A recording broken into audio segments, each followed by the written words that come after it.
अभी कुछ दिन पहले ये कह रहे थे कि मेरी रगों में तो व्यापार बहता है, मेरी रगों में रुपया बहता है।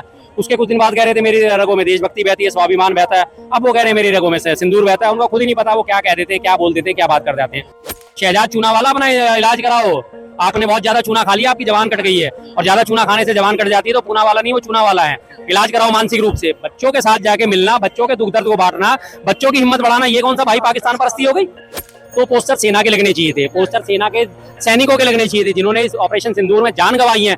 उन लोगों के पोस्टर लगने चाहिए, उनको श्रद्धांजलि अर्पित करनी चाहिए थी। पोस्टर किसके लग रहे हैं? मोदी जी के। विंग कमांडर की ड्रेस में हेलमेट साथ में लेके खड़े, ऑपरेशन सिंदूर। अरे भैया पता नहीं कितने हवाई जहाज चला दी तुमने, चेन गन लेके खड़े हैं। नमस्कार, मैं आपके साथ रितेश मंगवान और आप देख रहे हैं आई न्यूज हिंदी। इस वक्त मौजूदगी मेरी दिल्ली के चांदनी चौक पर है। एक तरफ जहां साफ तस्वीर दिखाई दे रही है कि राहुल गांधी पुंछ जाते हैं, जो पीड़ित लोगों से मिलते हैं और कहीं ना कहीं उनका दुख बांटने की वहां पर कोशिश करते हैं, तो दूसरी तरफ आपने देखा कि बीते दिनों में प्रधानमंत्री मोदी जी एक रैली में संबोधित करते हैं कि उनका जो खून है, उनका जो लहू है वो गर्म सिंदूर की तरह है। तो देखिए, जहां मोदी जी को होना चाहिए था वहां राहुल गांधी दिख रहे, पर कहीं ना कहीं ऑपरेशन सिंदूर को लेकर पूरी सियासत जो है वो गर्मा चुकी है। तो इसी मुद्दे पर देखिए बातचीत करने की कोशिश करेंगे। हमारे साथ शर्मा जी है, तो सीधा बात करने की कोशिश करेंगे। जहां राहुल गांधी पुंछ में दिखाई दे रहे हैं पीड़िताओं के दुख बांटते हुए, जो 2 बच्चे मासूम मारे गए थे शेलिंग करते हुए और मोटार करते हुए, पाकिस्तान की कार्रवाई जब हो रही थी, तो वही देखिए मोदी जी जो कह रहे हैं कि उनका खून जो है वो गर्म सिंदूर की तरह हो गया है। तो बिहार चुनाव को सीधा यहाँ पर विपक्ष और सत्ता पक्ष वोटों को साधने की कोशिश कर रहा है। तो हमारे साथ शर्मा जी सीधा जुड़ेंगे। सर, एक तरफ जहां राहुल गांधी पुंछ में नजर आ रहे हैं, पीड़िताओं से मिल रहे हैं, 2 बच्चे जो बेकसूर मारे गए कार्रवाई करते वक्त, और जिस तरीके से बीते दिनों में मोदी जी ने संबोधित करते हुए बयान दिया है, उन्होंने कहा कि उनका जो लहू है वो गर्म सिंदूर की तरह हो गया है। इस पर क्या कुछ कहना चाहेंगे सर? देखिए जी, घाट घाट पे बदले कोस कोस पे बदले वाणी, घाट घाट पे बदले प्राणी, वो वाला हाल है मोदी जी का। तो अभी कुछ दिन पहले ये कह रहे थे कि मेरी रगों में तो व्यापार बहता है, मेरी रगों में रुपया बहता है। उसके कुछ दिन बाद कह रहे थे मेरी रगों में देशभक्ति बहती है, स्वाभिमान बहता है। अब वो कह रहे हैं मेरी रगों में से सिंदूर बहता है। उनको खुद ही नहीं पता वो क्या कह देते हैं, क्या बोल देते हैं, क्या बात कर जाते हैं। और रही बात इनकी जो है जननेता की, आपने देखा कि सबसे ज्यादा जरूरी किन लोगों से मिलना था? जो पीड़ित हैं, जो परिवार हैं, जो पीड़ित परिवार हैं। 2 बच्चे जो है वहाँ पे 12 और 14 साल के जो है बच्चे वहाँ पे जो है शेलिंग में मारे गए, जो गोलीबारी में मारे गए। उनके क्लास के बच्चे जो है सब डरे हुए थे। छोटे बच्चे होते, छोटे बच्चों में डर स्वाभाविक है कि हमारे साथ के पढ़ने वाले रोज और बच्चे, उनके साथ ऐसा हो गया। आज वो तमाम उन बच्चों से मिल गया, उनके सारे क्लासमेट से मिल गया है कि भाई आज कोई ऐसी दिक्कत नहीं है। पुंछ में आज वो लगातार दिखाई दिए। तो जो करना चाहिए, एक नेता को जो काम करना चाहिए, कोई भी व्यक्ति आगे जब ढांढस बजाता है, कोई भी बड़ा व्यक्ति आगे ढांढस बजाता है तो हिम्मत बढ़ती है। हमारे घर में अगर कोई मिसहैपनिंग हो जाए और हमारा कोई बुजुर्ग आके हमारे कंधे पे हाथ रखता है, कोई बड़ा हमारे कंधे पे हाथ रखता है, कोई हमारा सैर दे हमारा कंधे पे हाथ रखता है, तो हमारे दुख थोड़े कम होते हैं ना। तो जाहिर सी बात है। तो इसी बात से पता चल जाता है कि कौन वास्तव में जनता की वो करता है। और हमारे मोदी जी क्या कह रहे हैं? कोरी भाषणबाजी, मेरी रगों में गर्म सिंदूर बहता है। तो मुझे लग रहा है कि सारे के सारे जो उन्होंने, और सबकी रगों में सिंदूर ही उन्होंने बहा दिया है। तो इसी वजह से लोग गर्मी से आज परेशान है, सबके पसीने इसी वजह से छुट रहे हैं। मौसम तो बिल्कुल ठंडा है, मौसम में तो ठंडक पूरी है, मौसम तो माइनस डिग्री में जा रहा है, लेकिन क्योंकि मोदी जी की रगों में गर्म सिंदूर बह रहा है तो शायद वही आतंकवादी हमले को त्रासदी कह रहे हैं। गौरव भाटिया कह रहे हैं कि कहीं ना कहीं उन्होंने अपमान किया है जो हमने कार्रवाई की है ऑपरेशन सिंदूर को लेकर। क्या अपमान करा है? कर रहे हैं वो क्या क्या क्या क्या अपमान करा है? उन्होंने सवाल उठाए हैं। भाई आपने करा क्या है? जो आप हो गया ठीक है, आपने सीज फायर कर दिया। अब सीज फायर करने के बाद बताइए हमारा कितना नुकसान हुआ है? आतंकी हमले को त्रासदी कहना कहाँ तक ठीक रहेगा सर? त्रासदी है, आतंकवादी हमला, ये शब्द होते हैं। मैं कहूँ पानी, मैं कहूँ जल, मैं कहूँ जलज, क्या चीज है? क्या फर्क क्या पड़ा? जल और पानी कहने से कुछ फर्क पड़ जाएगा? मैं कहूँ आग, क्या कुछ फर्क पड़ जाएगा? क्या पड़ा? कुछ नहीं है। एक ही चीज के अगर 2 पहलू है, वो त्रासदी भी है, वही हमला भी है, वही दुर्घटना भी है, वही चूक भी है, वही नरसंहार भी है। चीज तो वही है अल्टीमेटली सारी, जिसको कहा जाता है। तो सिर्फ एक शब्द बदलने से क्या फर्क पड़ जाएगा? शब्द बदलने से पर्यायवाची शब्द हर चीज के होते हैं। हाँ, ये सत्ता पक्ष और विपक्ष जो है बिहार चुनाव में वोट साधने की कोशिश कहीं ना कहीं कर रहा है ऑपरेशन सिंदूर को लेकर। देखिए, विपक्ष तो मुझे दूर दूर तक वोट साधने की राजनीति में नजर नहीं आ रहा, लेकिन सत्ता पक्ष तो पहले दिन से ही शुरू हो गया था।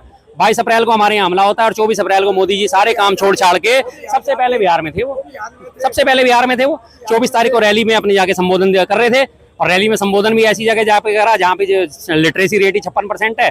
वहाँ की जनता जो है अंग्रेजी भी नहीं जानती है और उन्हें अंग्रेजी में जाके भाषण दे रहे थे।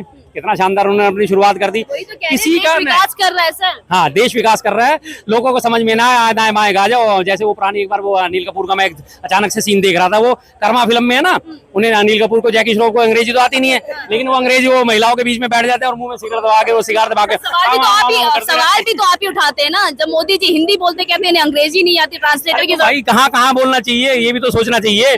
आधी जनता वहाँ पे अनपढ़ है, आधी जनता की लिटरेसी रेट 5वीं और 8वीं पास है, उनके बीच में आप अंग्रेजी झाड़ोगे तो ये कोई अकलमंदी का काम है? जो जनता है उसके साथ जैस भाषा में बात करनी चाहिए। आप यूएनओ में जाइए, वहां से आपने अंग्रेजी नहीं बोली जाती, वहां आपके लिए टेलीप्रॉम्प्टर यूज होता है।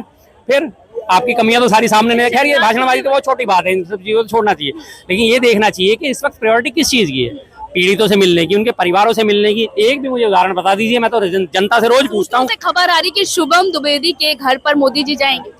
जाएंगे, कब जाएंगे? जब हमने लगातार आरोप लगाए हैं, जब हमने लगातार आलोचनाएं करी हैं, अब जाएंगे तो क्या जाएंगे? हमारी आलोचना से घबरा के आप में वास्तव में यहाँ पे दिल में दर्द होता ना, पीड़ितों के लिए दिल में दर्द होता, तो आप अगले दिन ही उनके पीड़ितों के परिवारों से आके मिल रहे होते, अगले दिन ही पहुंचते। आपका कोई सगा संबंधी मारा जाता है और आपके दिल में दर्द है उसके लिए, अगले दिन ही, अगर उस दिन जाना पॉसिबल नहीं होता, आप अगले दिन ही शोक प्रकट करने जाते हैं या नहीं जाते? और तमाम लोग जाते हैं। आपकी क्या, मेरी भी, सबकी एक ही बात है। हमारे अड़ोस पड़ोस में कहीं कोई अगर मृत्यु को प्राप्त हो जाता है, किसी आकस्मिक मृत्यु को प्राप्त, हम शोक प्रकट करने जाते ही जाते हैं। अगर हमारे दिल में दर्द है तो, अगर हमारे दिल में दर्द नहीं है तो बात ही खत्म होगी, हमने जाना ही नहीं है। देश के प्रधानमंत्री प्रोटोकॉल भी कुछ मायने इसमें क्या प्रोटोकॉल है जी? पीड़ितों से मिलने में क्या प्रोटोकॉल? क्या प्रोटोकॉल? आपकी सिक्योरिटी तो है, सिक्योरिटी आपकी है, एसपीजी देखेगी। आपने जाना है, आपका तय हो जाता है 12 घंटे पहले, 14 घंटे पहले, 24 घंटे पहले आपका प्रोग्राम तय। जब वही प्रोटोकॉल है तो वो प्रोटोकॉल, जब वो रैली के लिए तो काम कर सकता है, तो वो प्रोटोकॉल पीड़ितों के परिवारों के साथ काम क्यों नहीं कर सकता? जितने भी पीड़ित थे, जो 26 लोग हमारे मारे गए थे, उन 26 लोगों के परिवारों को एक जगह आप इकट्ठा कर लेते, एक जगह बुला लेते कि भाई आप सब लोग, क्योंकि प्रधानमंत्री का घर घर जाना हम भी मानते हैं कि पॉसिबल नहीं है। आज एक घर, दूसरे घर, तीसरे घर, लेकिन 26 के 26 परिवार के लोगों को एक जगह बुला के इकट्ठा कर सकते थे, उनके साथ बैठ के बातचीत कर सकते थे, उनके दुख में सम्मिलित हो सकते थे। नहीं हुए, जाहिर सी बात है, क्योंकि उनके दिल में दर्द ही नहीं है। शहजाद पुणे वाला ये बोल रहे हैं कि राहुल गांधी कहीं ना कहीं जाकर पुंछ में पाकिस्तान की भाषा बोल रहे हैं। वाह, पीड़ितों से मिलना पाकिस्तान की भाषा बोलना हो गया। शहजाद चूना वाला, अपना इलाज कराओ। आपने बहुत ज्यादा चूना खा लिया, आपकी जवान कट गई है, और ज्यादा चूना खाने से जवान कट जाती है, तो पूना वाला नहीं, वो चूना वाला है। इलाज कराओ मानसिक रूप से। बच्चों के साथ जाके मिलना, बच्चों के दुख दर्द को बांटना, बच्चों की हिम्मत बढ़ाना, ये कौन सा भाई पाकिस्तान परस्ती हो गई? ये कौन सी पाकिस्तान परस्ती होगा? अपने घर में हमारे दिक्कत हो रही है, हमारे छोटे बच्चे भी है, चोट लग जाती है, उसकी पट्टी कराते हैं, लोगों में खबर फैलाते हैं, किसी का हाथ होती है, हादसा होता है तो लोग मिलने आते हैं। भाई मेरा छोटा बच्चा, उसकी बुआ को भी पता चलेगा, उसकी बुआ भी फोन करेगी, बेटा क्या हुआ, भतीजे को फोन करेगी, मेरा भतीजा, मैं उसे फोन करूंगा, मैं चाचा हो या मामा कुछ भी लगता हूँ, तो जाहिर सी बात है ये एक दूसरे से आता है ना। हर एक के दिल में आती है कि किसी के साथ कोई मिसहैपनिंग हो तो कम से कम 4 लोग जो है उसका ढांढस बनाने वाले होते हैं। सिंधु को लेके मोदी जी से क्या कहना चाहेंगे? कितने खुश है जो उन्होंने पूरा अंजाम? कुछ नहीं है, टोटल उनकी राजनीति है, कुछ नहीं है, राजनीति के अलावा कुछ नहीं कर रहे। अगर उन्हें वास्तव में ऑपरेशन सिंदूर करना था तो पोस्टर सेना के लगने चाहिए थे, पोस्टर सेना के सैनिकों के लगने चाहिए थे, जिन्होंने इस ऑपरेशन सिंदूर में जान गंवाई है, उन लोगों के पोस्टर लगने चाहिए, उनको श्रद्धांजलि अर्पित करनी चाहिए थी। पोस्टर किसके लग रहे हैं? मोदी जी के। विंग कमांडर की ड्रेस में, हेलमेट साथ में लेके खड़े, ऑपरेशन सिंदूर। अरे भैया पता नहीं कितने हवाई जहाज चला दी तुमने, चेन गन लेके खड़े हुए। हाँ, तो मोदी जी का था, हाँ, सिंदूर चलाना है। हाँ, ऑपरेशन सिंदूर चलाना है, तो ऑपरेशन सिंदूर की पब्लिसिटी कैसे करी जा रही है? तमाम जो है ट्रेन की टिकटों में ऑपरेशन सिंदूर के फोटो छाप दी गई, मोदी जी की फोटो छाप दी गई है, हर जगह अपनी पब्लिसिटी, तमाम पेट्रोल पंप भर दिए गए हैं, ऑपरेशन सिंदूर मोदी जी की फोटो लगा दी। भैया सेना लड़ी थी, सेना के फोटो छापो, आपके नेतृत्व में लड़ा गया, ठीक है, हम मानते हैं, क्योंकि जो नेतृत्व होता है उसी के नेतृत्व में लड़ाई लड़ी जाती है। आपका भी फोटो कोने पे लगाइए, सैनिकों के भी तो लगाइए, उन्हें भी तो सम्मान दीजिए। जिन व्योमिका सिंह और कर्नल, हमारी जो कर्नल सोफिया कुरैशी, जिन्होंने ऑपरेशन की लीड संभाली, उनके भी तो फोटो लगनी चाहिए, उन्हें भी तो सम्मान के हकदार हैं, वो भी तो, उनके भी पोस्टर लगवाइए। ये दोनों जो है महिलाएं आज हमारे देश की सम्मान के हकदार हैं, क्यों नहीं? किसी को कोई सम्मान नहीं, हर जगह मैं ही मैं हूं, मैं ही मैं हूं, मैं ही। जब जिम्मेदारी के लेने का वक्त आता है तो मीडिया आगे, सेना आगे है, और आगे उनके प्रवक्ता आगे हैं, लेकिन जब क्रेडिट लेने का वक्त आता है तो मोदी सबके सामने खड़े, मैं ही मैं हूं, मैं ही मैं, दूसरा कोई नहीं है।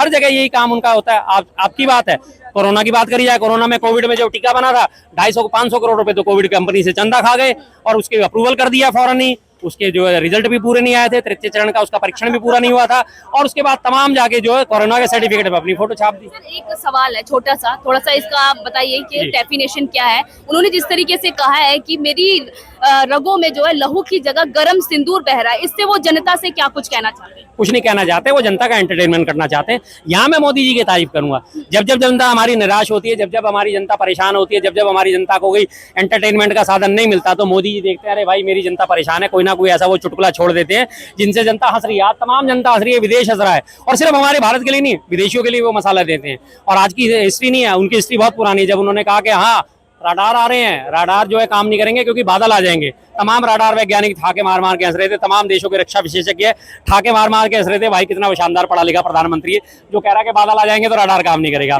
उसके बाद उन्होंने गटर की गैस से चाय बना दी। तमाम जो है वैज्ञानिक, गैस वाले वैज्ञानिक जो बेचारे जाके वो बड़ी मुश्किल से गैस जमीन में से निकाल के उसे कंट्रोल करते हैं, उन्हें आगे पाइपलाइनों के थ्रू पहुंचाते हैं, और वो हंस रहे हैं यार ये क्या हुआ, गटर की गैस से चाय बननी शुरू हो गई। तमाम सारे बच्चे और मैथमेटिशियन हंस रहे हैं उस दिन, जिस दिन वो a+2+a² 2+a+2b का वो फार्मूला देते हैं, बच्चे हंस रहे होते हैं यार ये कौन सा नया फार्मूला आ गया। सारे पढ़ने वाले बच्चे उस दिन हंस रहे होते हैं जब वो कहते हैं कि बच्चों पहले कठिन प्रश्न हल करना, पहले कठिन प्रश्न पे दिमाग लगाना, आसान प्रश्न बाद में कर लेना।